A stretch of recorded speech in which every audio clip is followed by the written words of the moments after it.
అందరికీ నమస్కారం. Welcome back to our channel విజేత స్టడీ సర్కిల్. ఈరోజు మనం ఈ వీడియోలో ఆంధ్రప్రదేశ్ ఉద్యోగుల డిసెంబర్ జీతాలు సంబంధించిన సమాచారం మన వీడియోలో చూద్దాం. అంతకంటే ముందుగా మన ఛానల్లో ఉద్యోగులు మరియు పెన్షన్లకు సంబంధించి జీతాలు, పెన్షన్లు, రీఏ, పీఆర్సీ, సర్వీస్ మ్యాటర్ సంబంధించి ప్రతి అంశాన్ని వివరిస్తూ విశ్లేషణ చేస్తూ 100% ఖచ్చితమైన తాజా సమాచారంతో వీడియో చేయడం జరుగుతుంది. అలాగే అందరికీ జీతాలు, పెన్షన్లు జమ అయ్యే వరకు ఎప్పటికప్పుడు తాజా సమాచారంతో వీడియో చేయడం జరుగుతుంది. అలాంటి వీడియోస్ కావాలనుకుంటే మన ఛానల్ సబ్స్క్రైబ్ చేసుకొని ఫాలో అవ్వండి. మీకు తెలిసిన వారికి తెలియజేయండి. ఈ ఆలస్యం చేయకుండా మన వీడియోలోకి వెళ్దాం. శాలరీ బిల్స్ ఎవరైతే డీడీఓలు సబ్మిట్ చేస్తున్నారో వారికి సంబంధించి పే స్లిప్స్ అనేటివి మనకి ఉద్యోగులకు సంబంధించి పే స్లిప్స్ డౌన్లోడ్ అవుతున్నాయి. అయితే ఈ నిధి యాప్లో కానీ లేదా నిధి సైట్లో కానీ మనము రోజు డైలీ అటెండెన్స్ వేసేటువంటి ఎఫ్ఆర్ఎస్ యాప్, లీప్ యాప్ అలాంటి యాప్లో కానీ మనకి ఈ పే స్లిప్ని డౌన్లోడ్ చేసుకోవచ్చు.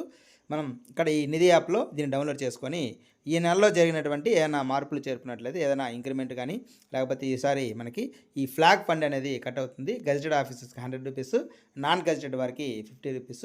అది కట్ అయిందా లేదా అనేది ఒకసారి చూసుకోవాలి. అలాగే ఇంక్రిమెంటు తదితర డీటెయిల్స్ ఏమైనా ఉంటే మార్పులు చేర్పులు ఏమైనా ఉన్నట్లయితే అవి కరెక్ట్గా ఉన్నాయా లేదా ఇన్కమ్ ట్యాక్స్ సంబంధించి ఏమైనా కొత్తగా యాడ్ అవుతుంటే దానికి సంబంధించి మీకు ఇచ్చారా లేదనే సంబంధించి ఆ విషయాలు ఒకసారి చెక్ చేసుకోవాలి.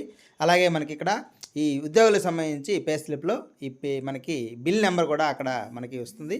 ఆ బిల్ నెంబర్ని మనం చెక్ చేసుకొని నిధి పోర్టల్లో చెక్ చేసుకొని సిఎఫ్ఎంఎస్ పోర్టల్లో మనం ఆ బిల్ స్టేటస్ని కూడా ఒకసారి చెక్ చేసుకుంటూ ఉండొచ్చు.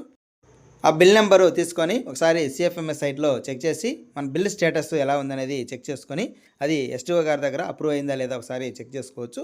ఒకవేళ ఏమైనా పెండింగ్ ఉన్నట్లయితే వెంటనే ఎస్టీఓ గారితో మాట్లాడి ఆ బిల్లు అప్రూవ్ చేసే విధంగా ప్రయత్నం చేయొచ్చు. ఇది దీనికి సంబంధించి ఉద్యోగులకు సంబంధించి పే స్లిప్స్. అయితే పెన్షన్కి సంబంధించి మనకి 28వ తేదీ అలాగా పే స్లిప్స్ అనేవి డౌన్లోడ్ అవుతాయి. ఇప్పుడు డౌన్లోడ్ అయిన తర్వాత దానికి సంబంధించిన సమాచారం తెలియజేయడం జరుగుతుంది.